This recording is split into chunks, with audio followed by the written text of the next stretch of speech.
Good evening, everyone. Today we are going to discuss about the concept of one more act, that is Water Pollution Control Act, implemented in 1974. ಜಲಮಾಲಿನ್ಯ ನಿಯಂತ್ರಣ ಕಾಯ್ದೆ 1974 ಬಗ್ಗೆ ಈಗ ನಾವು ತಿಳ್ಕೋಬೇಕಾಗಿದೆ.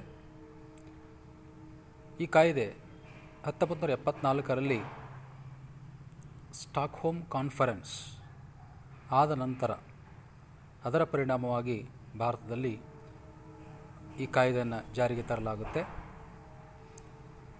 After the Stockholm conference, the act was implemented by the parliament of India.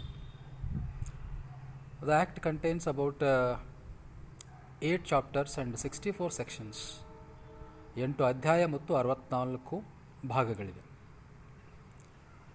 When we brief the Act, it declares that nobody or no institution have the permit or authority to pollute the water, and as well as it encourages the conservation of the water, and it also encourages the methods of water conservation.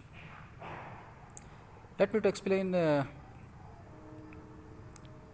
this law briefly by the way of features.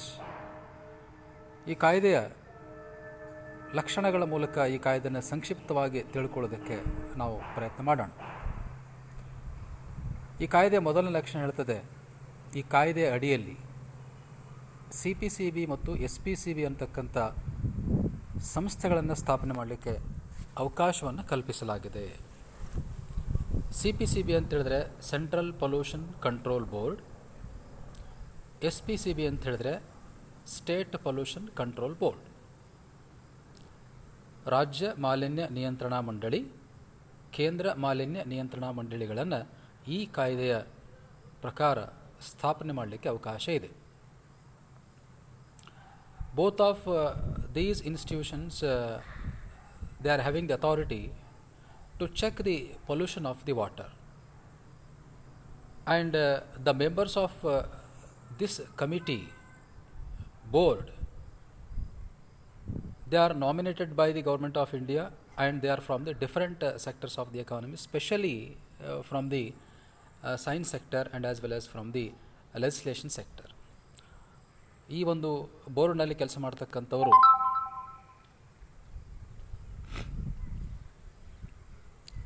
ವಿಜ್ಞಾನಕ್ಕೆ ಸಂಬಂಧಪಟ್ಟಿರ್ತಕ್ಕಂಥವ್ರು ಮತ್ತು ಈ ಕಾನೂನಿಗೆ ಸಂಬಂಧಪಟ್ಟಿರ್ತಕ್ಕಂಥವರು ಈ ಕಾಯ್ದೆಯ ಒಂದು ನಿರ್ವಹಣೆಯ ಜವಾಬ್ದಾರಿಯನ್ನು ಹೊತ್ಕೊಂಡಿರ್ತಾರೆ. ಈ ಕಾಯ್ದೆಯ ಮೊದಲನೇ ಲಕ್ಷಣ ಹೇಳ್ತದೆ, ಈ ಸಂಸ್ಥೆಯ ಸದಸ್ಯರು ಅಂದರೆ CPCB ಮತ್ತು SPCBಯ ಸದಸ್ಯರು ಕಾಯ್ದೆಯನ್ನು ಉಲ್ಲಂಘನೆ ಮಾಡುವಂಥ ಜನರ ಮೇಲೆ ಕ್ರಮ ತಗೊಳ್ಳೋದಕ್ಕೆ, ಸಂಸ್ಥೆಗಳ ಮೇಲೆ ಕ್ರಮ ತಗೊಳ್ಳೋದಕ್ಕೆ ಅವರಿಗೆ ಸಂಪೂರ್ಣವಾಗಿರ್ತಕ್ಕಂಥ ಅಧಿಕಾರವನ್ನು ನೀಡಲಾಗಿರುತ್ತೆ. The members of the committee they have the authority to take the action against the people or the institutions which are violating the law, which are making the water pollution. And second important factor is there, that the people who violate this act or who make the water pollution will be punished like that 3 months of imprisonment and as well as the 10,000 rupees penalty. 10,000 ರೂಪಾಯಿಗಳ ದಂಡವನ್ನು ಮತ್ತು ಅದೇ ರೀತಿಯಾಗಿ 3 ತಿಂಗಳ ಜೈಲು ಶಿಕ್ಷೆಯನ್ನು ವಿಧಿಸಲಾಗುತ್ತೆ ಯಾರು ಕಾಯ್ದೆಯನ್ನು ಉಲ್ಲಂಘನೆ ಮಾಡ್ತಾರೆ. ಜಲಮಾಲಿನ್ಯವನ್ನು ಯಾರು ಮಾಡ್ತಾರೆ ಅವರಿಗೆ ಸರ್ಕಾರ ಇಂಥ ಒಂದು ಕ್ರಮವನ್ನು ಕೈಗೊಳ್ತದೆ. And third important feature of this act explains that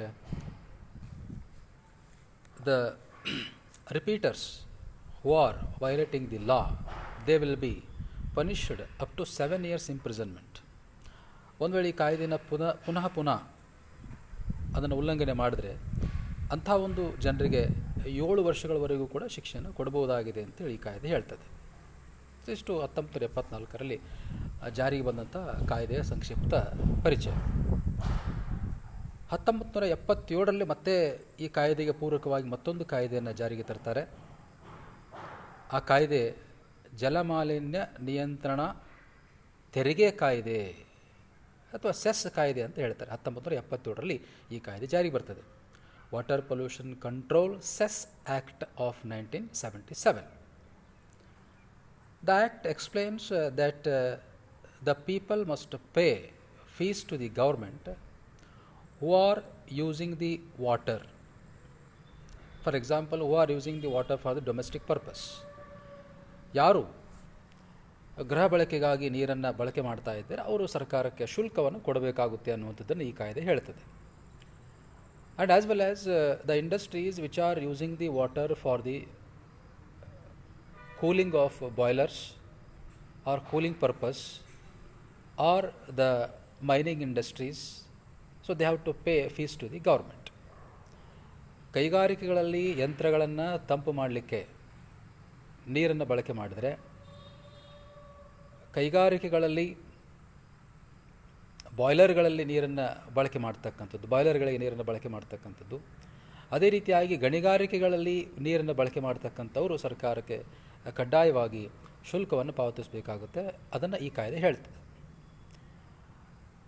then one more important factor of this act explains that the industries which are making the pollution they have to pay fees to the government. That's in form of cess. ಹಾಗೆ ಯಾವ ಕೈಗಾರಿಕೆಗಳು ಈ ನೀರನ್ನು ಮಾಲಿನ್ಯ ಮಾಡ್ತಾ ಇದ್ದಾವೆ ಆ ಒಂದು ಕೈಗಾರಿಕೆಗಳು ಸರ್ಕಾರಕ್ಕೆ ಕಡ್ಡಾಯವಾಗಿ ಈ ಸೆಸ್ ರೂಪದಲ್ಲಿ, ಅಂದರೆ ಮೇಲ್ತೆರಿಗೆ ರೂಪದಲ್ಲಿ ಸರ್ಕಾರಕ್ಕೆ ಶುಲ್ಕವನ್ನು ಕಟ್ಟಬೇಕಾಗುತ್ತೆ. And as well as one more important factor of this act implies that the industries which are applying the biodegradable materials or methods for controlling the water pollution, they will get 70% of the rebate of this cess. There is a rebate for these industries which are including the biodegradable methods for the water pollution. ಯಾವ ಕೈಗಾರಿಕೆಗಳಲ್ಲಿ ಜಲಮಾಲಿನ್ಯವನ್ನು ನಿಯಂತ್ರಣ ಮಾಡಲಿಕ್ಕೆ ಅಥವಾ ಆ ಮಾಲಿನ್ಯವನ್ನು ರಾಸಾಯನಿಕ ಚಿಕಿತ್ಸೆಯ ಮೂಲಕ ಆ ಮಾಲಿನ್ಯವನ್ನು ನಾಶಪಡಿಸಿ ನೀರನ್ನು ಶುದ್ಧೀಕರಿಸ್ತಕ್ಕಂಥ ಕೈಗಾರಿಕೆಗಳೇನಿದಾವಲ್ಲ ಅಂಥ ಒಂದು ಕೈಗಾರಿಕೆಗಳಿಗೆ ಈ 70% ಏನಪ್ಪ ಅಂತ ಹೇಳಿದ್ರೆ ಈ ತೆರಿಗೆಯ ಒಂದು ವಿನಾಯಿತಿಯನ್ನು ನೀಡಲಾಗುತ್ತೆ. ಇದು ಈ ಕಾಯ್ದೆಯ ಸಂಕ್ಷಿಪ್ತವಾಗಿರ್ತಕ್ಕಂಥ ರೂಪ. 1974ರಲ್ಲಿ ಮೊದಲ ಕಾಯ್ದೆ, 1977ರಲ್ಲಿ ಮತ್ತೊಂದು ಕಾಯ್ದೆ ಭಾರತದಲ್ಲಿ ಜಾರಿಗೆ ಬರ್ತಾ ಇದೆ. ಆ ಎರಡೂ ಕಾಯ್ದೆಗಳು ಜಲಮಾಲಿನ್ಯವನ್ನು ನಿಯಂತ್ರಣ ಮಾಡತಕ್ಕಂಥ ಕಾಯ್ದೆಗಳು. ಮತ್ತು ಮುಂದಿನ ವಿಡಿಯೋದಲ್ಲಿ ಮತ್ತೊಂದು ಕಾಯ್ದೆ ಬಗ್ಗೆ ನಿಮಗೆ ಮಾಹಿತಿ ನೀಡ್ತೇನೆ. ನಮಸ್ಕಾರ.